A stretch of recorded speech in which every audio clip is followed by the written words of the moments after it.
Welcome to an introduction to using an iPad in a classroom full of students.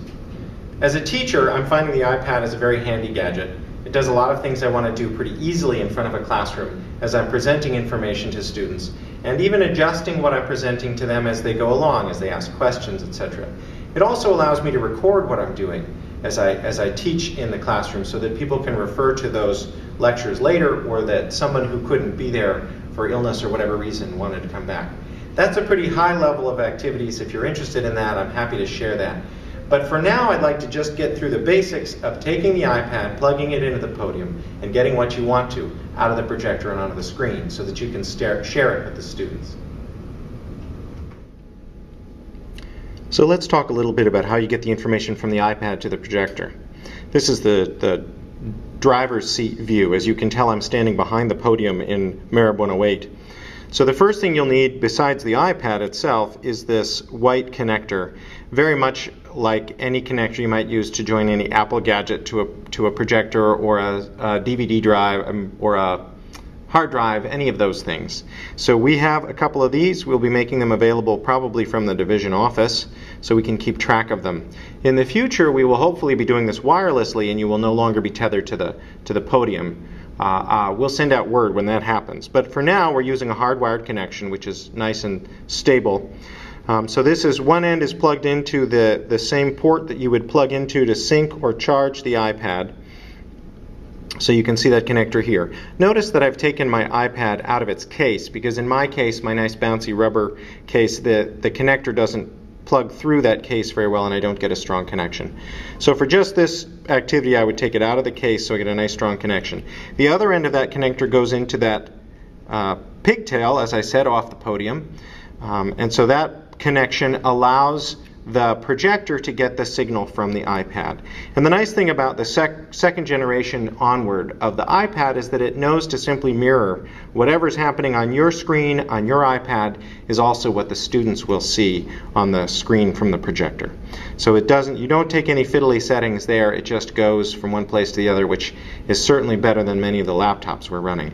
I would also point out that we have a set of speakers in this room, and so I could take this little green plug out of the computer here at the podium, and I can plug it into the speakers.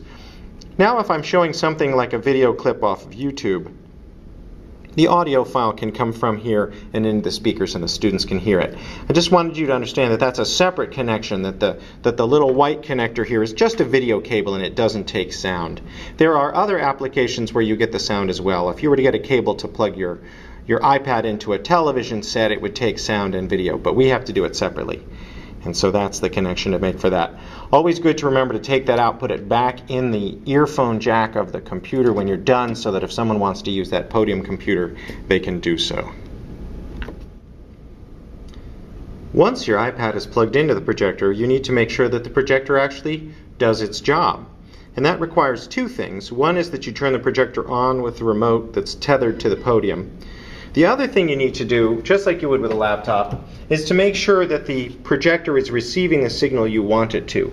And in this room, it's a simple switch, an A/B switch. The top setting brings the signal from the CPU itself. If I switch it down here to laptop, then it pays attention to that blue pigtail that I plugged into, and that makes sure that the projector itself is getting the image I want. If you were over in the KC, then you would have a nice fancy touch screen up at the top of the podium to do that with. We're a little bit lower tech here, but it works just fine. Quite often, if you're not getting a signal from the projector and you don't know why, it's because there's a switch like this built into the podium somewhere.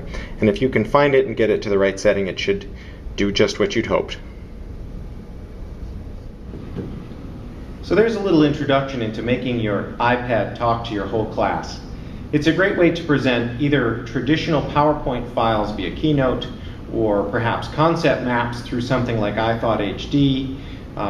As long as you have a good internet connection, you can do a really nice job with a Prezi presentation, which you would get off the web. You would set it up in advance. There's also very nice sketching apps. You can actually draw just like you would in front of the class on the whiteboard or blackboard. I hope this makes sense. I hope you see the connections. I hope this allows you to walk into the classroom with at least a little bit of confidence, and to set it up for yourself and troubleshoot it when it doesn't work. Good luck finding the apps you want, and thanks for listening.